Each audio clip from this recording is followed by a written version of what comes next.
Going to jump into this first match here with Russia and France. And France on your right, Germany on your left.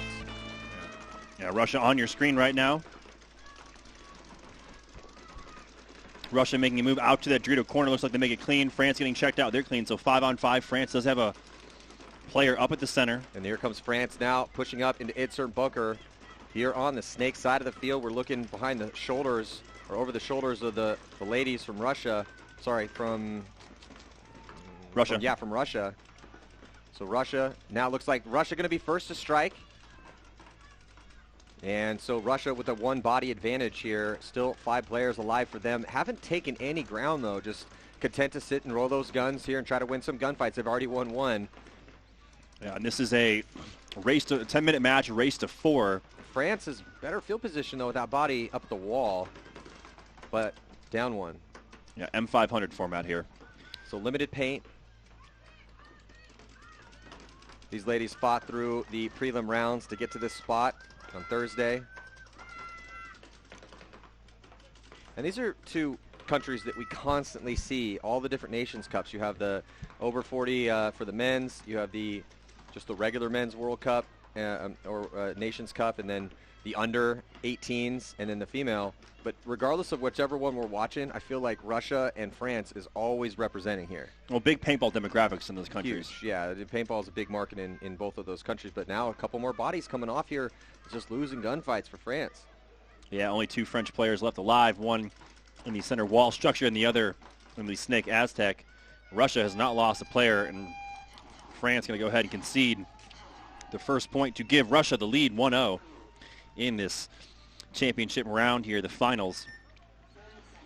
We do have now the consolation game between Panama.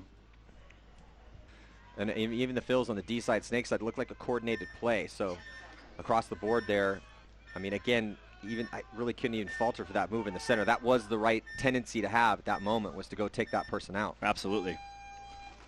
So now getting back into the 3rd and 4th place match, or the 1st and 2nd place match between France and Russia. Still on the same side, Russia on the left, and France looking at that glare. Yeah, these teams will switch every 2 points. These are rules based on the EPBF and not the NXL. France is 3 bodies stacked over here on the Snake side as they lose their first body on the Doritos. So 1 body advantage now, again, going to Russia.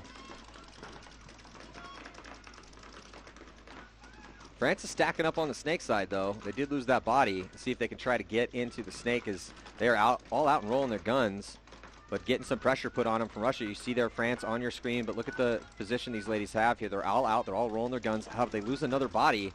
So that second body coming off. So it's just now there goes the 3rd one. Not looking good here for France again, as Russia. Well, Russia now dropped their first body over here from the Snake insert. Russia played in the 3-man. There was also a 3-man right after the lunch break, and South Africa took the victory there, defeating Russia. The best move that we saw in that one was a 3-on-1 pulled off by one of the ladies, Liz, from South Africa. France took the 3rd place in the 3-man.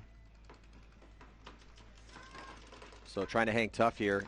Last 2 girls on the field for France. We're able to shoot that body for Russia, so that slowed Russia down a little bit. You could see. Well, they're both playing heads up, so I'm surprised no Russians have made any moves on that Dorito side. Yeah, there's no. There's the move up the D side. France going to concede the with second the kill point. right there, going to concede that point. So France needs to get something going here. Losing too many gunfights, losing that body off the break. Absolutely.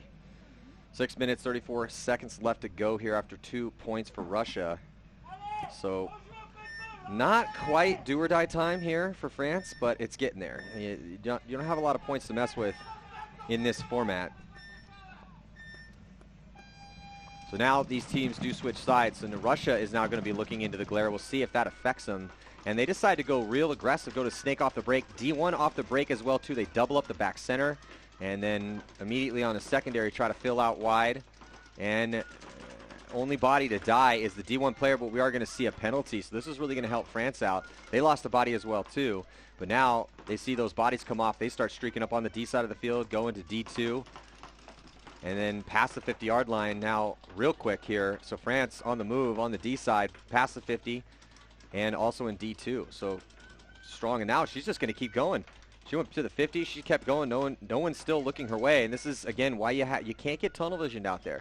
You got to keep, again, like I said, a head on a swivel when bodies start dropping off. So France now counters with a huge move of their own, pretty much untouched down the D side of the field to put their first point on the board. So I think glare is definitely an issue, as that is where the glare is coming from on that D side. Well, I think we can say we know it's an issue, because I'm sitting in the sun. I can't see anything. Be close. I don't think she's going to make it. And she doesn't make it, but they let her play. So, well, they let her tag up, which typically isn't how it works, but also she didn't have her gun on, so she's able to turn her gun on, and she's still playing. Yeah, and two French players getting shot, one on the break and one shortly thereafter. So the advantage, again, going to Russia, 5-on-3 right now. And now Russia past the 50-yard line in the center of the field, able to get the kill on Snake 1 for France. So the chances for France are whittling down here in this point. Russia still with 5 bodies alive. 5 minutes, 7 seconds to go. Now past the 50. Ooh, she gets diced up, though. Did not know that there was still that body. Didn't have that angle. Still, I like the aggression. But no one has really followed her up. I mean, the rest of the players, they're all back in their primary spots. Which, you know what? It's a 4-on-2. You can just let time kind of take down here. You got the bodies. They're not in bad position. You are playing in the first and second place game. So typically things slow down. Players get a little more tentative in those situations as nobody wants to die.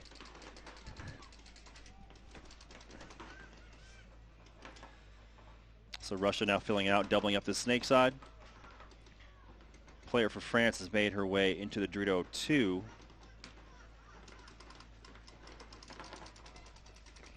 And then now Russia making a couple more moves out wide on the snake side. The back corner bunker getting into D1 and snake 1. So 3 quick moves and then a 4th to the stand-up temple.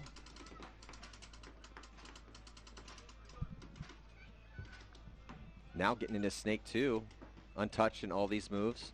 France, though, only with 2 bodies left alive, so not a lot of guns looking at these Russian ladies making these moves. Yeah, it seems like no one on Russia really wants to take the initiative and make the move. You need them to work together to pick a side to attack, as they do let the France player make her way out to the snake corner, so that's going to definitely slow things down. But with the glare, the body advantage, the point advantage, Russia untouched again in all these moves, so they have improved their position, and they're working with the time. 3 minutes and 20 seconds to go. I smell it. Well, we saw this happen with 5-star. Maybe it is the glare. Maybe the glare is that bad, but they didn't want to risk. Although, point so that's actually, it's not a bad move. France didn't have much of a choice, right? You know, they saved the 3 minutes. Although they're going to give Russia. Well, this could be our last point here. Is Russia on your screen taking on France? Score 3-1. This is a race to 4 format. France taking the Dorito 2 and the snake on the break. It looks like the Dorito 2 player getting shot. Russia losing a body as well, so 4-on-4 right now. Yeah, even up on the count. Better field position, though, for France, as they have snake 1. You're looking over the shoulders of Russia, trying to preserve this lead. 2 minutes, 40 seconds left to go, doubling up that Aztec in the center. Yeah, good fill out to the snake corner by France. France, 3 players stacked over here on the snake side of the field. Going to have to make something happen with that firepower. And they do, as the player now crawls around the snake 1 into the snake 2. Yeah, gets right into snake 2. Let's see which way she puts her gun. Not looking at anyone in front of her, so she could keep going. Nothing's stopping her from continuing her push. So somebody needs to tell her that. She decides to stop at D2, though. And France needs 2 points and need it 2 minutes and 9 seconds. So she needs to keep going. Keep that pack down low. Stay low. Get across. She does that. Gets past the 50. The thing is that she doesn't have the shot on the temple from there because it's blocked out. So she either needs to back up back to the 50 to get the shot, or continue to go. She can't shoot the tower, but she can shoot both those Aztecs. Yeah, she can. Or she just wrap, and you got all 3 of them. I was going to say, just keep going. There's no one stopping you down the tape. When you have a snake that's set up the way this is, if there's no one in front of you in the snake and there's no one in the back corner bunker on the snake side, then there is literally nothing stopping you from coming around. You almost have to treat it like, say, I like to tell people to clean it like a clock. What's in front of you is your 12 o'clock. If you're allowed to wrap around to your 1, your 2, your 3, depending on which side of the field you're going, at some point when you get to the 4 o'clock, you get 4 ticks in, you got to know you got to go. And at this point, yeah, she's got a 1 o'clock, a 2 o'clock, a 3 o'clock, and a 4 o'clock position to shoot at. Hasn't shot at any of them yet. Is still kind of just sitting there. And what needs to happen is she still has 2 teammates behind her, now one in the snake 1 and the snake corner. They need to get up behind her and go, hey, well, it's a communication thing and it's a pressure thing too, because when you're in there, now we're under a minute to go, France again still needs 2. It's a pressure thing. If you're not feeling the pressure, you know, when you're in your bunker, you got to know which way those paintballs are coming, just from which way you're feeling that pressure, which way is the sound coming from. But trying to make something happen, she gets clipped out of there. But hey, at least she's trying to get up there, play aggressive. She did make it past the 50, and now here comes the next girl. She's going to get into that same spot.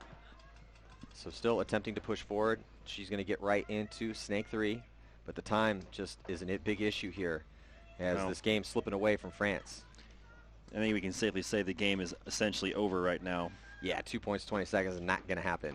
Now Russia do lose a body. Lose 2. But though a story of too little too late, still a great move though so far. She's coming through, still untouched. Gotta go. Gets past the gap, but under 10 seconds to go, and they're just going to cross it up, or they should. Last 2 girls left alive here for Russia should just cross it up. Oh, gets that kill, and then finally gets taken out. But the game ends. Congratulations to Russia, as they are going to take the victory here in the Women's Nations Cup. They went up those early points and then just contained the aggressive push of France, going into the glare, getting chopped up, trying to get those bodies. But hey, that last girl got, what, 2-pack right there? Yeah, easily. Maybe even 3. Yeah, nice work. Not sure, but to wrap things up here for our Women's Nations Cup, Russia taking first, France second, and Germany third, and Panama fourth. You can see the Russian team right there on your screen. Congratulations to them and all of the women's teams competing here at the 2018 Prague Open, the second NXL European event. And that is going to conclude our competition for Friday. Prelims are over for the pro teams. We are going to check out the schedule coming up on Saturday. Got some big games coming up tomorrow. A lot of crazy stuff happening here. I think the one thing, Maddie, that stands out, 8 mercy rule games, a bunch of really close games at the end too. Some upsets. Edmonton Impact losing a game to Camp Carnage. Carnage looking dominant right now. Well, Camp Carnage, they go 2-0. Well, they have a real good chance to move on. They do have to play the Russians tomorrow afternoon. They play the Hurricanes tomorrow morning. But yeah, the story for today, I feel, pairs Camp Carnage with a huge upset over Impact.